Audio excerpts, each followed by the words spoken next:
আলাইকুম। আল্লাহর কাছে একটাই দোয়া, আমার জন্য সুখের একটা সংসার হয়। প্রতিটা মেয়ে তো চায় একটা সুখের সংসার হোক। তেমন সুপ্রিয় দর্শক, আসসালামু আলাইকুম। জীবন গল্পে আপনাদের স্বাগতম। ক্যামেরার সামনে ফুটফুটে সুন্দর একটি বোন রয়েছে। আজ আমরা তার জীবন গল্প তুলে ধরবো। আসসালামু আলাইকুম আপু। ওয়ালাইকুম আসসালাম ভাইয়া। কেমন আছেন? এই তো আলহামদুলিল্লাহ, আপনি ভালো আছেন? আলহামদুলিল্লাহ। আপু, আপনার নাম কি? আমার নাম ভাইয়া নীলা। নীলা। গ্রামের বাড়ি কোথায়? গ্রামের বাড়ি রংপুর, রংপুর কোন জায়গায়? পীরগঞ্জে। পীরগঞ্জে। আচ্ছা, ঠিক আছে। আপনার পরিবারে কে কে আছে? আমার পরিবারে আমি, আমার মা আর আমার ছোট বোন আছে। আপনি, আপনার মা আর আপনার ছোট বোন, তাই তো? আচ্ছা, ঠিক আছে। পরিবারটা চলে কিভাবে? পরিবারটা অনেক কষ্টেই চলতেছে। আমি আপাতত 2-3টা টিউশনি করি, ওইটা দিয়ে আমার পরিবার কোনো রকম চালাই। মানে পরিবারে দেখার মতো কি পুরুষ মানুষ নাই? না, আমার বাবাও নাই, আমার ভাইও নাই, কেউ নেই। আপনার বাবার কি হয়েছিল? আমার বাবা স্ট্রোক করে মারা গেছে। কত বছর আগে? সেটা অনেক বছর আগে, আমি যখন 10 বছর ছিলাম তখন থেকে। ও আচ্ছা আচ্ছা। এই ছোট থেকে আপনার লালন পালন করেছে আপনার মা, তাই তো? জি। আচ্ছা।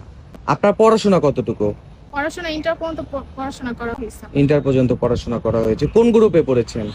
কমার্সে। কমার্সে, মাশাআল্লাহ। আর আপনার বর্তমান বয়স কত? আমার বর্তমান বয়স 22 বছর। আপনি কি হিন্দু না মুসলিম? মুসলমান। মুসলমান। মাশাআল্লাহ। নামাজ পারেন? জি আলহামদুলিল্লাহ। কোরআন শরীফ পড়তে পারেন? জি আলহামদুলিল্লাহ। যাক। আচ্ছা, আমাদের খবর কিভাবে পেলেন? আমাদের সংবাদ কিভাবে পেলেন? আপনাদের সংবাদটা পাইছি আমার ফুফাতো বোন, ওর মাধ্যমে। আপনার ফুফাতো বোনের মাধ্যমে, তাই তো? কার আমাদের মাধ্যমে কি বিয়ে শাদী হয়েছিল? হ্যাঁ, ওই আমাকে বলছে। ও, উনি আমাদের খবর আপনাকে দিয়েছে, তাই তো?